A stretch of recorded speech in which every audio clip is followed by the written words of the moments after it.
सुप्रभात बच्चों। जनसंचार माध्यम में आपका पुनरावृत्ति का कार्यक्रम निरंतर चल रहा है।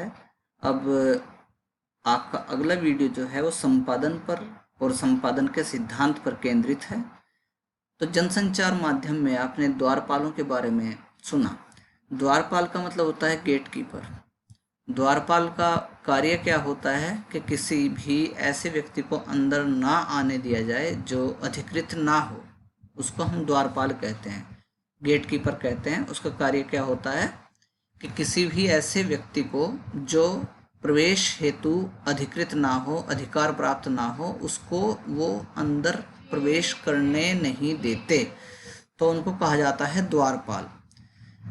अब द्वारपालों का फिर यहाँ संपादन के क्षेत्र में क्या मतलब हो गया? संपादन के क्षेत्र में उसका जो अभिप्राय है वो कुछ अलग है।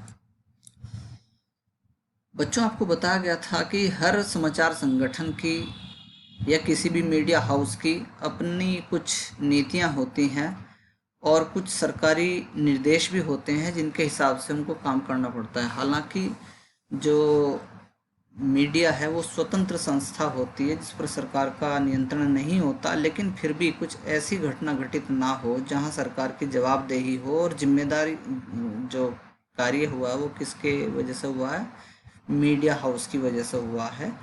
तो अब ये जिम्मेदारी आती है जो समाचार यूनिट के जो भी प्रभारी हैं, उनमें संपादक हैं, समाचार संपादक हैं, मुख्य उप संपादक हैं या सह संपादक हैं, उनके ऊपर एक बहुत बड़ी जिम्मेदारी ये आ जाती है कि वो अपने पास संवाददाताओं के द्वारा लाई गई जो भी जानकारियां हैं, उन जानकारियों को सही से अध्ययन करें।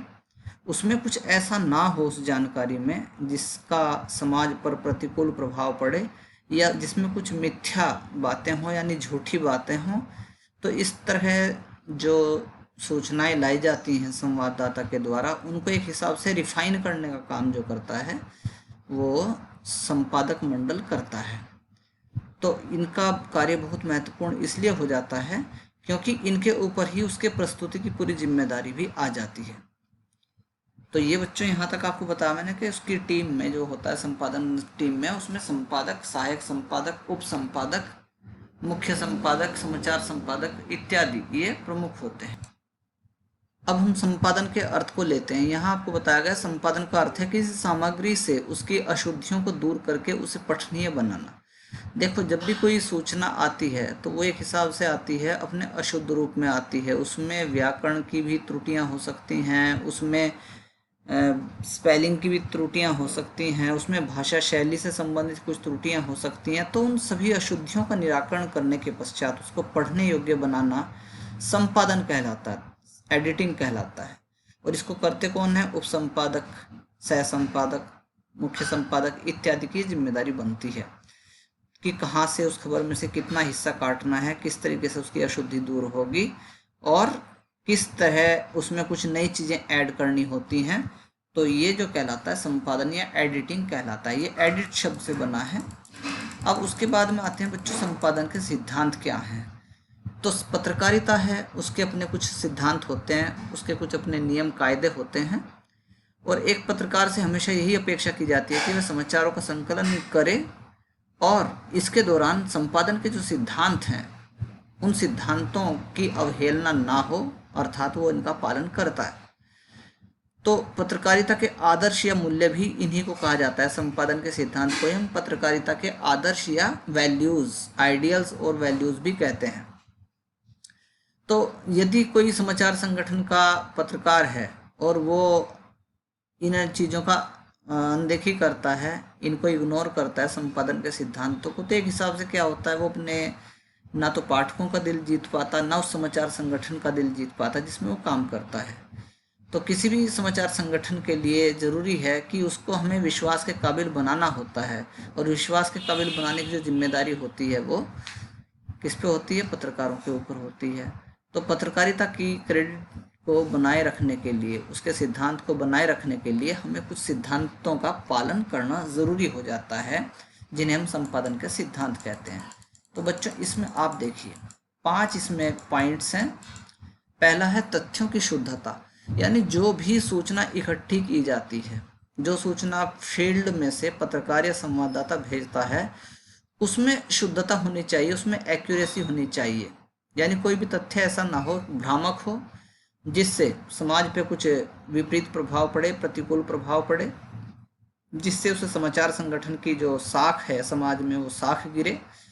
तो ऐसा ना हो, इसलिए तथ्य पूरी तरह से शुद्ध होने चाहिए, बेस्ड ऑन फैक्ट्स होने चाहिए, उनमें पूरी तरह से एक्यूरेसी रहनी चाहिए, तो कोई भी मिथ्या धारणा ना हो।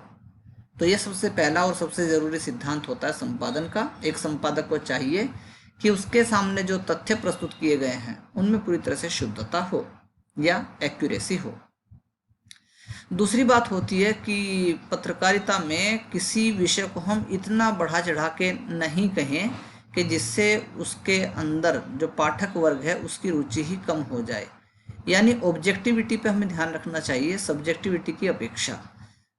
ऑब्जेक्टिविटी का मतलब क्या है कि जो सूचनाएं हों वो सेंटेंस के रूप में हो, शब्द के रूप में हो, यानी हर शब्द सार्थक हो, हर वाक्य सार्थक हो, ताकि उससे जो सूचना है वो अपने पूरे तरह से ऑब्जेक्टिव फॉर्म में पाठक को मिले, जिनसे वो सीधा एकदम हर वाक्य से कुछ ना कुछ ज्ञान प्राप्त करता हो। इसलिए कभी भी उसमें रिपीट करने वाली बात नहीं होनी चाहिए। तो ये भी सिद्धांत है कि उसमें ऑब्जेक्टिविटी और ये वस्तुपरकता होनी चाहिए।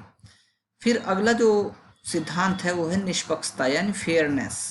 निष्पक्षता का मतलब है कि समाज में बहुत सारी जातियां हैं, बहुत सारे धर्म हैं, तो किसी भी समाचार संगठन को किसी धर्म या जाति के प्रति एक पक्षी नहीं होना चाहिए, बल्कि उसकी नज़रों में, उसकी दृष्टि में सारे धर्म, सभी जातियां, सभी समुदाय जो होते हैं वो बराबर होते हैं।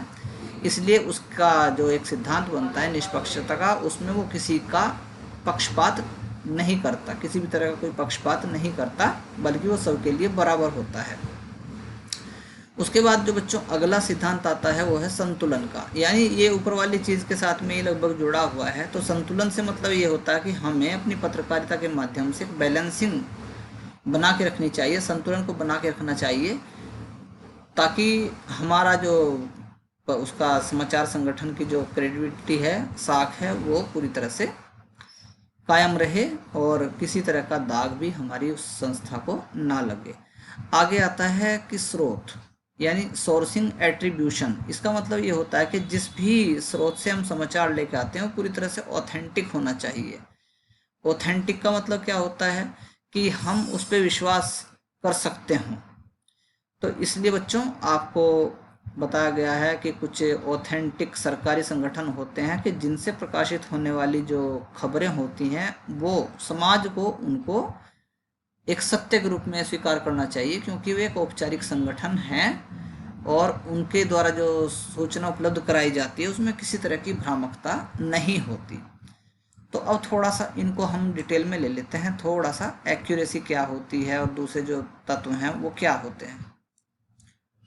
तो बच्चों जो आपको संपादन और संपादन के सिद्धांतों के बारे में बताया गया है, थोड़ा सा एक सारांश रूप में, क्योंकि विस्तार से चर्चा करने का इस वीडियो में समय नहीं है, उसके लिए अलग से आपको वीडियो भेजा जाएगा। तो इसमें क्या है, आप एक बार फिर इसको एक बार रिवाइज करके देख सकते हैं कि कौन कौन से हमारे सिद्धांत होते हैं संपादन के। तो उसमें आप देख सकते हैं तथ्यों की शुद्धता, वस्तुपरकता, निष्पक्षता, संतुलन और स्रोत, ये 5 सिद्धांत संपादन के माने जाते हैं। और संपादन का आपको अर्थ बताया है कि किसी भी सामग्री को पढ़ने योग्य बनाने के लिए उसकी अशुद्धियों को दूर करना संपादन कहलाता है। अशुद्धियाँ व्याकरण के स्तर पर भी हो सकती हैं या वाक्य रचना के स्तर पर हो सकती हैं, यानी किसी भी तरह की स्पेलिंग से संबंधित भी हो सकती हैं। तो इस तरह से सारे आपके संपादन के सिद्धांत और संपादन का अर्थ होता है। तो ठीक है बच्चों, आज के इस वीडियो के माध्यम से इतना ही, शेष अगली वीडियो में। धन्यवाद।